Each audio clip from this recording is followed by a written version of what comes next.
Hello, welcome to our channel Learn to Score. In this video, we are going to solve problems from section 3, part A of class 10th mathematics model paper for year 2021 Telangana State Board. I hope you will find this video useful. Please subscribe to our channel for regular updates and share it with your friends so that it can be of use for them also. Thank you. Section 3 has two groups, Group A and Group B, and each group contains 4 questions. You have to choose 2 questions from each group. Each question carries 8 marks. It means total from Group A you are writing 2 questions and Group B you are writing 2 questions. Total 4 questions, 4 times 8, that is equal to 32 marks. This section is very important section because most of the marks you will be scoring from this section only. Let us solve the problems now. Question number 21 of Group A of section 3, that is, draw the graph of p of x equal to x square minus 6x plus 9 and find zeros. Verify the zeros of the polynomial. To draw the graph, we need to have data, right? Let's assume some values for x such that we can get p of x. Let's do that now. Let me assume that x equal to 1. So p of x now is going to be p of 1, that is equal to 1 square minus 6 times 1 plus 9. When you simplify it, you are getting it as 4, right? P of 1 equal to 4. Let's assume x equal to 2 now. Then p of 2 becomes 1. Let's assume x equal to 3. P of 3 becomes 0. Let's assume x equal to 4 now. P of 4 becomes 1. X equal to 5, P of 5 equal to 4. Let's draw the graph with the data for x versus P of x. When you plot, you are getting a curve like this. As you see here, P of x becomes 0 at x equal to 3, right? It means 3 is the 0 of P of x equal to x square minus 6x plus 9, right? We have found the 0 of quadratic polynomial. Actually, quadratic polynomial can have at most 2 zeros, right? So this particular quadratic polynomial has got only 1 zero. Now let's verify the zeros of the polynomial. We know that if f of x is a polynomial and a is a real number, then a is called 0 of f of x if and only if f of a is 0. It means in our case, we have to find p of 3. If p of 3 equal to 0, then we can say that 3 is the 0 of quadratic polynomial given, right? Let's do that now. P of 3 can be written as 3 square minus 6 times 3 plus 9, that is equal to 0. That's what we have shown here, right? Hence, we can say that since P of 3 equal to 0, 3 is a 0 of P of x. This is what we are asked to do, right? Now let's go to the next question. That is question number 22. Actually, in the question paper, it was given as 24. There was a typo in the question numbers in the given question paper. But this is question number 22, or second question of group A of section 3. Prove that root 3 plus root 5 is an irrational number. You may recall that root 2, root 3, root 5, root 7, these are irrational numbers, right? But here we are asked to prove that root 3 plus root 5 is an irrational number. How are we going to do? We are going to prove this by contradiction method. That's why this method is called proof by contradiction. It means since we are asked to prove that root 3 plus root 5 is an irrational number, we begin with saying that root 3 plus root 5 is a rational number. You see, I said it is a rational number. What does it mean? Rational number means that number can be expressed as ratio of two integers, right? It means we can find two co-prime numbers a and b such that root 3 plus root 5 can be written as a by b. When I say co-prime numbers, they have only 1 as the common factor. Please understand this. When you say co-prime numbers, you have only 1 as the common factor. it means that the ratio a by b is in its simplest form. Okay. Now, since we said that root 3 plus root 5 equal to a by b, let me rearrange this and write it as root 3 equal to a by b minus root 5, right?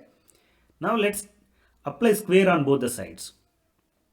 When you do that, you have on the right hand side, you have a by b minus root 5 whole square, right? This is looking like a minus b whole square, right? We know a minus b whole square can be written as a square plus b square minus 2ab, right? So similar, the same formula we have to apply here and expand this. So root 3 whole square can be written as 3, and this becomes a by b whole square plus 5 minus 2 times a by b times root 5, right?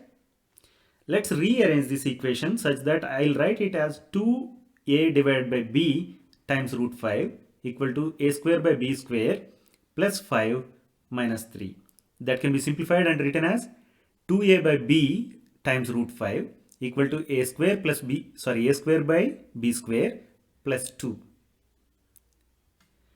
Let me further rearrange this such that I'll get an expression like root 5 equal to a square plus 2b square by b square times b by 2a. Let me cross this. So that I'll write this as root 5 equal to a square plus 2b square divided by 2ab. We said that a and b are co-prime numbers. In some sense, we initially said that a and b are integers, right? If a and b are integers, if a is integer, a square is going to be integer, right? And product of two integers is also integer, right? It means that the numerator, which is a square plus 2b square, is an integer, and denominator, which is product of two integers, is also an integer. Root 5 now is written as ratio of two integers, right? That's why you can say that root 5 is a rational number, right? Since a square plus 2b square divided by 2ab is a rational number, since it is ratio of two integers, automatically as per this particular equation, root 5 is becoming a rational number. But we know in the beginning we said that root 5 is an irrational number, right? You cannot express it as ratio of two integers, right? That's what we meant. It is contradicting with the fact that root 5 is an irrational number. This contradiction happens because of the assumption we made in the beginning, that is root 3 plus root 5 is a rational number. That's what we said initially, right? It means that assumption is wrong. Hence, we can say that root 3 plus root 5 is an irrational number. Though initially we started with saying that it is a rational number, since it is contradicting with the fact that root 5 is an irrational number, we say that whatever assumption we made is wrong. So, root 3 plus root 5 cannot be a rational number. It has to be an irrational number. I hope you got the concept.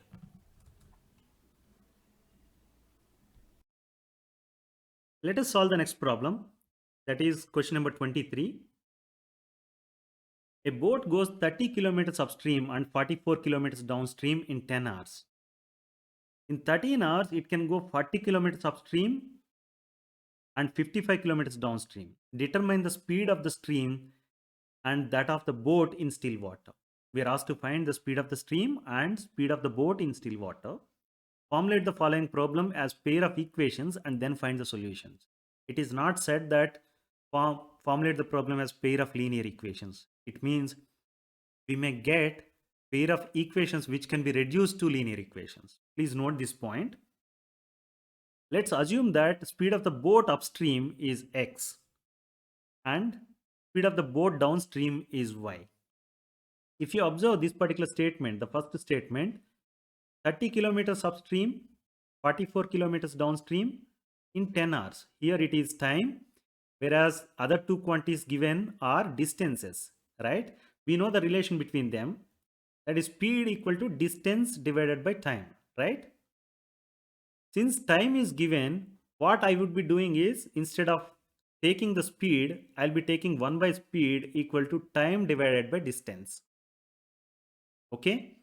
So if I use that kind of notation, then 30 kilometers upstream and 44 kilometers downstream in 10 hours, that statement can be written as 30 kilometers times 1 by x, that is 1 by speed of the boat upstream, right? Plus 44 kilometers times 1 by y, that is 1 by speed of boat downstream, equal to 10 hours. If you see, all these quantities have got time as the unit now, right? So that's what we have to take care of while formulating the problem. Now the second statement, 40 kilometers upstream and 55 kilometers downstream in 13 hours, can be written as 40 kilometers times 1 by x plus 55 kilometers times 1 by y equal to 13. So here also you have got everything in time units, right? Let's transform these equations into linear equations in two variables. The reason is that when you have x and y, the variables in the denominator, this equation is not a linear equation, right? These two are not linear equations. That's why we have to transform them into linear equations in two variables. How do we do it? Let me assume that 1 by x equal to p and 1 by y equal to q. In that case, the first equation can be now written as 30p plus 44q equal to 10, right? The second equation can be written as 40p plus 55q equal to 13. So these are the equations in p and q. The variables are p and q, and these two equations are linear equations in those two variables. These are the linear equations in variables p and q, right? We know how to solve these. Now let's solve 30p plus 44q equal to 10 and 40p plus 55q equal to 13 to get the values of p and q first. Let's do that now. For doing that, I'm going to use elimination method. We know in the elimination method, we want to get coefficient of either p or coefficient of either q to the same value, right? I chose to equate the coefficient of p. For that, what I'm doing is I'm multiplying the first equation with number 4 such that it can be written as 120p plus 176q equal to 40. So now I have to multiply the second equation with 3 such that the coefficient of p is going to be 120, right? Let me do that. 3 times 40p is 120p, right? That's what we wanted to do. That's why let me multiply with the second equation with number 3 such that I can write it as 120p plus 165q equal to 39, right? In the elimination method, what we do is we subtract one equation from the other, right? Let me write that now. When I want to subtract, what I do is simply change the signs of the terms of the bottom equation or equation below and simply sum both the equations, right? I have changed the sign of all the terms in the equation below and then sum both the equations. It means 120p minus 120p. This is going to be 0, right? This is the second term is going to be 176q minus 165q. And the last constant term is going to be 40 minus 39, right? When you simplify it, you get it as 11q equal to 1. It means q equal to 1 by 11, right? The next step in elimination method is we have to substitute the known value into one of the equations such that you will get the unknown value of other variable, right? For that, I have chosen the first equation, that is 30p plus 44q equal to 10. And we know value of q, that is 1 by 11. Let's substitute it and simplify. When you substitute and simplify, you will get 30p equal to 30p plus 4 equal to 10, right? It means 30p equal to 6, means p equal to 6 by 30, that is equal to 1 by 5. Now we have values of p and q, right? We know p is defined as 1 by x. It means p equal to 1 by x equal to 1 by 5 means I can write x equal to 5. right? Similarly, we know 1 by y equal to q equal to 1 by 11. It means y equal to 11. Now we got the values of x and y. X is speed of the boat upstream, that is 5 kilometers per hour, and y is the speed of boat downstream, that is 11 kilometers per hour. Let's take a note of that. Now let's see. In the problem, we are not asked to find speed of the boat upstream and speed of the boat downstream, right? What we are asked to find is speed of the upstream and speed of the boat in still water, right? If boat is going downstream, it means its speed is going to be increased because speed of the boat in still water plus speed of stream go together such that it goes faster. When it comes to upstream, boat going upstream, it is moving against the stream which is going downward, down in the downward direction, right? It means the flowing stream is resisting the motion of your boat, hence its speed is going to be less. We are going to make use of those two equations, that is speed of boat upstream is equal to speed of boat in still water minus speed of the stream. You got it, right? Speed of boat in still water, let's say that is for example 10 kilometers per hour. If stream is going faster, then you cannot, the speed of the boat upstream is going to be much smaller than 10 kilometers per hour. When it comes to downstream, it is going to be much higher than 10 kilometers per hour, right? So let me write the speed of the boat downstream. For that, equation can be written as speed of boat in still water plus speed of the stream. You see here, speed of the boat upstream can be written as speed of boat in still water minus speed of the stream. When it comes to speed of the boat downstream, speed of the boat in still water plus speed of the stream, right? Now let me assume that speed of boat in still water with letter B. Let's denote that. And speed of stream as letter S. So as per this, the first statement or the first equation, speed of boat in upstream is going to be 5 equal to B minus S, right? Speed of boat upstream equal to 5. That's what we got earlier. So I'm writing 5 equal to B minus S, right? The next equation is going to be 11, speed of the boat downstream, that is 11 equal to B plus S, right? These are two linear equations, pair of linear equations in two variables, right? Now let's solve them. To solve them, I'm going to use a substitution method now. 5 equal to B minus S can be written as B equal to 5 plus S, right? I have arranged the equation such that one variable is expressed as function of the other variable, right? Now let me substitute this into the second equation, that is 11 equal to B plus S. 11 equal to B plus S can be now written as 5 plus S equal to 11, right? It means 2S equal to 11 minus 5, that is equal to 6. Hence I can say S equal to 3, right? We got now speed of the stream S equal to 3 kilometers per hour. We need to get speed of boat in still water, right? For that, let me substitute S equal to 3 into one of the equations. I chose B equal to 5 plus S. So it means B equal to 5 plus 3, that is equal to 8. So to answer the question, we say that speed of the boat in still water is 8 kilometers per hour and speed of the stream is 3 kilometers per hour. You got the concept?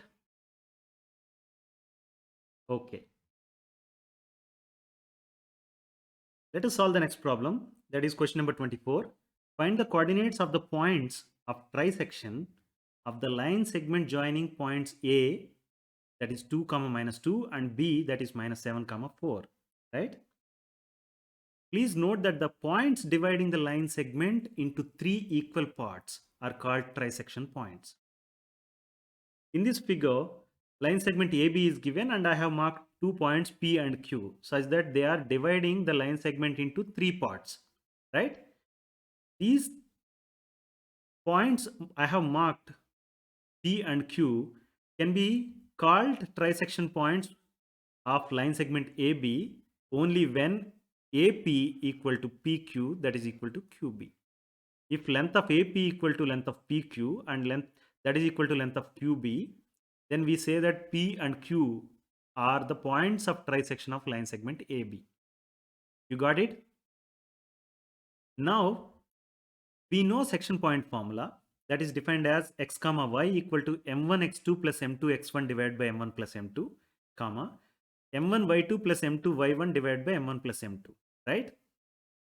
For example, if I say that a and b are known, that is x1 comma y1 and x2 comma y2, all we don't know is m1 and m2, right? Let us consider point P and line segment AB. As you see here, point P divides line segment AB into two parts. Their ratio, if you take a look at, is going to be 1:2, right? Because all these parts are equal means, let's say all these are 1, 1, 1. Then AP is 1, PB is 2, right? That's why I write it as 1:2. It means M1 is to M2 equal to 1:2, right? Now we have all the values required so that we can find the coordinates of P. Let's say A equal to x1 comma y1, that is equal to 2 comma minus 2. B equal to x2 comma y2, that is minus 7 comma 4. And we know M1 and M2. Then let's substitute such that we will get P, that is denoted using x comma y. M1 is 1 and x2 is minus 7. M2 is 2. X2 is 2, right? And in the denominator you have 1 plus 2, M1 plus M2. Similarly, if you do for y, then you are getting, when you simplify it, you are getting the answer as P, that is x comma y, is minus 1 comma 0. Please note this. We found the coordinates of P now, right? We have to find the coordinates of Q such that we can answer the question. So let's note the coordinates of P, that is minus 1 comma 0. And let's take a look at the figure again. As I said earlier, Q is dividing the line segment AB into two parts, right? The first part, AQ, let's say is of length 2 units, then QB is going to be length 1 unit. It means we know now it is dividing in the ratio of 2:1, right? Q is dividing the line segment AB internally in the ratio 2:1. It means M1 is to M2 equal to 2:1. And we know the values of A, we know the values of B, and let's find the coordinates of Q now. Sorry, here it has to be written Q. That can be now written as 2 times minus 7 plus 1 times 2 divided by 1 plus 2, comma 2 times 4 plus 1 times minus 2 divided by 1 plus 2. When you simplify it, you get the answer as minus 4 comma 2. So the trisection points dividing the line segment AB are P, that is minus 1 comma 0, and Q, that is minus 4 comma 2, right? Let us solve the next problem, that is question number 25. This is from group B.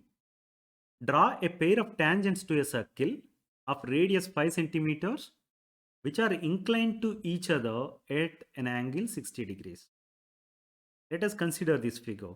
Here we have drawn two tangents from an external point P to the circle centered at O, right? The tangents are PQ and PR. The radius is denoted using OQ and OR, right? Let's quickly recall some theorems on this topic from this chapter. A tangent to a circle is perpendicular to its radius through the point of contact. It means line PQ, that is the tangent, and line OQ, that is radius, are perpendicular. That's why we have shown this using 90 degrees angle, right?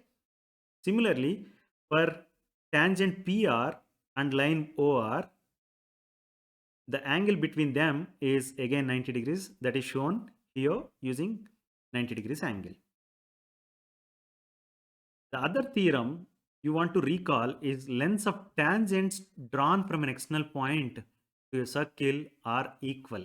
It means tangent PQ and tangent PR are of equal length. Let's quickly recall another statement which is important for this particular problem. It says that center of a circle lies on the bisector of the angle between two tangents drawn from the point outside of it. The point outside of it is P, that is shown here, right? The angle between two tangents drawn from a point outside of it, that is this particular angle, right? Center of circle lies on the bisector of the angle. It means center of circle O is lying on the bisector. This is the bisector. The line we have shown, the dotted line is the bisector of the angle. It means this particular angle shown in blue color is identically equal to this particular angle shown in maroon color, right? It means those two are, when you sum them, that is equal to the angle we have shown now. That is the angle between the two tangents drawn, right? You understood this? Now let's go back to the problem. It is said that OQ equal to OR equal to 5 centimeters, right? And the angle QPR is equal to 60 degrees. That is the angle between the two tangents is 60 degrees, right? It is said that the tangents are inclined to each other at 60 degrees. It means this particular angle, whatever we have drawn now, is 60 degrees, right? Angle QPR is 60 degrees. And now, as per this particular statement, the line, the bisector line we have drawn, that is OP, is going to bisect the angle QPR, right? It means angle QPO equal to angle RPO equal to 60 degrees divided by 2, that is equal to 30 degrees. It means the arc shown in dark blue color is 30 degrees angle. The other one is also 30 degrees angle, right? Now, if you consider angle RPO, okay, that is this particular angle. For this, if you draw an arrow, it shows the opposite side, right? Opposite side is OR. And the triangle, if you look at this triangle OPR, it is a right angle triangle, right? The triangle OPR is a right angle triangle. It means line OP is hypotenuse and line OR is opposite side to angle RPO. So we can write sine theta, right? Since theta is 30 degrees, let me write sine 30 degrees equal to OR, that is opposite side, divided by OP, that is hypotenuse, right? We know from trigonometric tables, sine 30 degrees equal to half, right? It means half equal to OR by OP. We know the value of OR, that is 5. Let's substitute that such that you will get OP as 10 centimeters, right? If OP is 10 centimeters, then automatically the angle between the two tangents is going to be 60 degrees. You got it? Let's write that now. We have to draw a pair of tangents to a circle of radius 5 centimeters from a point 10 centimeters away from the center, such that the tangents are inclined to each other at 60 degrees. If you want to have 60 degrees for 5 centimeters radius circle, the point has to be put at 10 centimeters away from the center and draw tangents to the circle from that point. Okay, let's do that now. Let's draw a circle of radius 5 centimeters centered at O and mark point P such that OP equal to 10 centimeters. I have not marked the measurements of the circle radius and line segment OP length. But if you do that with scale and with the help of scale, then whatever procedure we are following here is applicable there. Okay. Let's join P and O such that you have line OP now and draw a perpendicular bisector of it. It means we want to divide line OP into two equal parts, right? We know already what is that point because OP is 10 centimeters and radius is 5 centimeters, right? It means the bisector has to go from this particular point, right? Anyway, let's make use of perpendicular bisector uh, way of drawing the perpendicular bisector. Make use of that so that we'll get that point, exact point. How do we do it? With the help of compass, you put one side of the compass at O and try to draw two arcs as shown here, right? Once you are done with that, now move the compass position to point P and draw two more arcs, right? These arcs are intersecting. Now let me draw a line passing through those.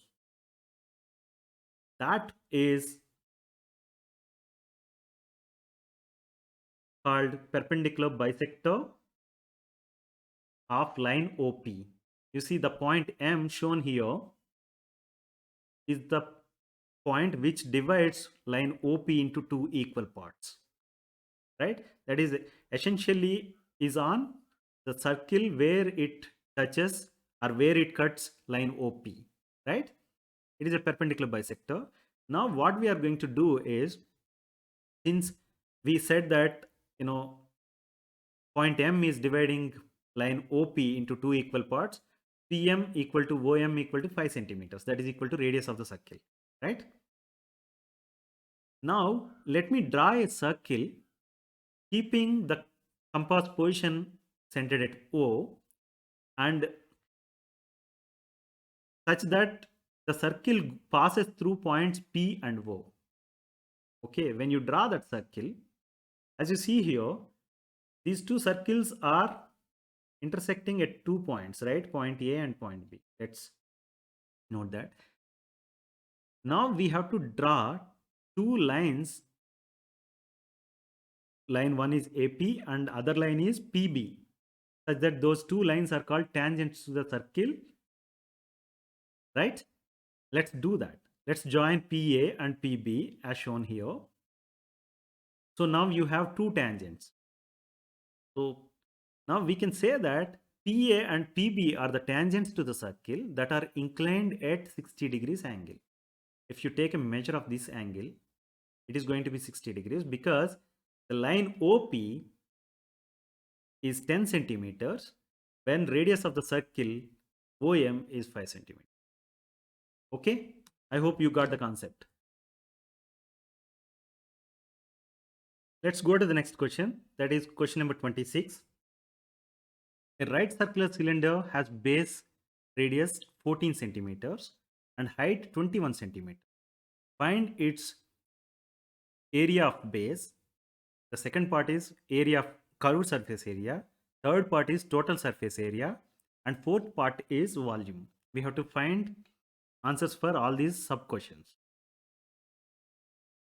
The right circular cylinder looks like this. Here radius is denoted using blue color arrow, that is equal to 14 centimeters, right? And height is 21 centimeters. This is height. We know that area of base is defined as pi r square, right? That is circular part. We know value of r, that is 14, and let's take pi equal to 22/7. When you substitute and simplify it, it can be written as 22 times 2 times 14, that is equal to 616 centimeters square. We are done with first part. The second part, we have to find the curved surface area. Formula for curved surface area is 2 pi RH, right? you would be excluding the top surface and the bottom surface. The rest all is called curved surface area, that is 2 pi RH.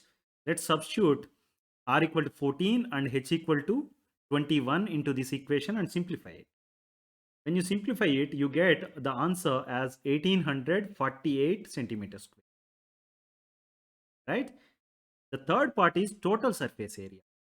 It means you have curved surface area and area of both base and top also, right? Both the ends, area of both the ends also have to be included to the curved surface area. That is your total surface area. That is defined as 2 pi r times r plus h.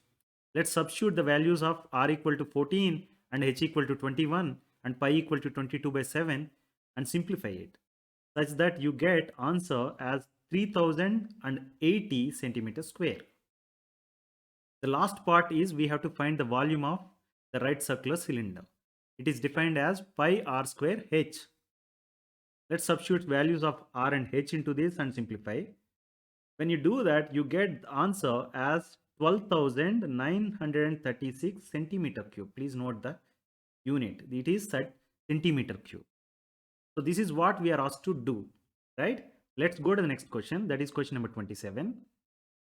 As I said earlier, there is a typo. That's why it is marked as 29, question number 29. But don't worry about that.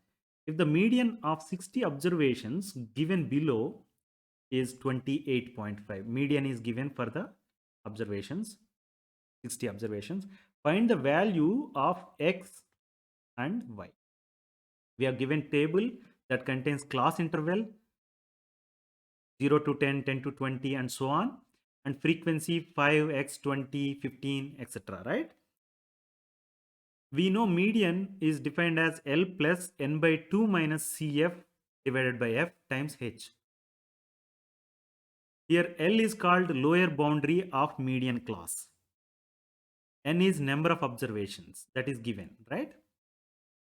F is frequency of the median class.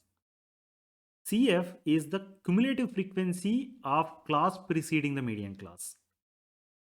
H is the class size or size of the median class, right? Here it is given that median is 28.5. It means median has to fall in this class interval, right? So median is 28.5 means the median class is 20 to 30. Now we know the values of all the quantities in this formula of median. L, the lower boundary of the median class is 20. And we know the number of observations, that is 60.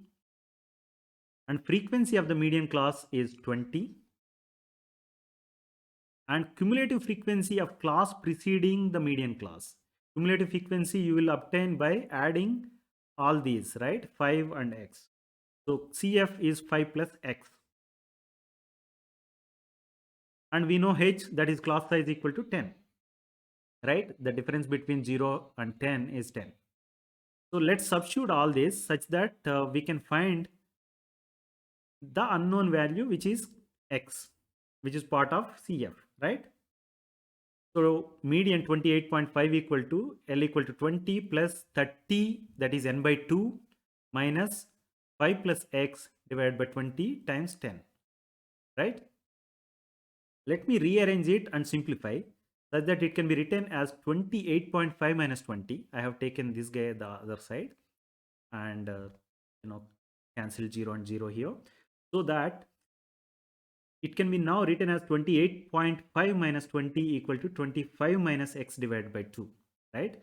Further simplify it, 8.5 times 2 equal to 25 minus x.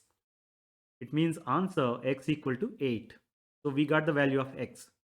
Now we have to find value of y. How do we do it? We know total observations equal to 60, right? If you sum the frequencies, sigma fi is equal to the number of observations, right? That's what I'm going to do now. Sigma fi is going to be 5 plus x plus 20 plus 15 plus y plus 5, that is equal to 60. We know the value of x, right? We can substitute that. Let's do that. Prior to that, let me simplify it. 50 plus x plus y equal to 60. It means 50 plus 8 plus y equal to 60. Y equal to 2. So we got the answer. X equal to 8 and y equal to 2. Let's write that. This is what we are asked to do. Let's go to the next problem. That is, two men on either side of the temple of 30 meters height observe its top at the angles of elevation 30 degrees and 60 degrees respectively. Find the distance between the two men. Let's denote the temple using line AB, that is of height. Height of the temple is 30 meters, means line AB length is 30 meters, right? Two persons are standing on either side of the temple. Let's say one person is standing at location C and his from that point C, the angle of elevation is 30 degrees. That angle I am denoting it as angle BCA, that is 30 degrees, right?